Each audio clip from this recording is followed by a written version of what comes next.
Қытайлықтар жаңа жылды 1 қаңтарда да тойлайды, бірақ жай ғана әсемделген шырша мен сәнделген үйлермен ғана шектеледі.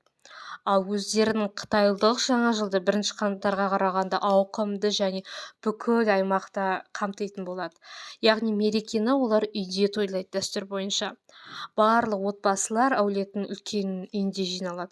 Сол себепті олар жаңа жылдық демалысқа билетті ерте алып қояды екен. Енді қараңыздар, достар, осы мерекеге байланысты қызықты деректермен бөлісейін. Қытайлықтар мереке күні шаш жумайды екен. Яғни олар шаш жуса, онымен бірге сәттілік пен жетістіктер жуылып кетеді деп ырымдайды екен. Сонымен қатар қытайлықтар жаңа жылдық мереке күндері шаш қимауға да тырысады. Себебі байлықтарын және жетістіктерін жібі қиылып кетеді деп санайды екен.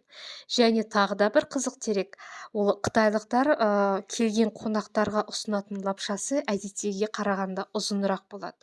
Бұл отбасындағы әрбір мүшесінің өмір жасы ұзақ болсын деген ниетпен. Ал енді өзіміздің пендудоға байланысты мереке күндері демалысты айтатын болсам, соңғы тапсырысты 20 қаңтарға дейін беру керек. Әрі қарай склад 20-22 аралығы складтағы соңғы тапсырыстарды таратумен айналысады. Одан кейін қытайлықтар мерекеге кетеді, сонымен каргода да демалыс болады. 26 ақпан күні барлығы өздерінің жұмыстарын қайта жандандырады.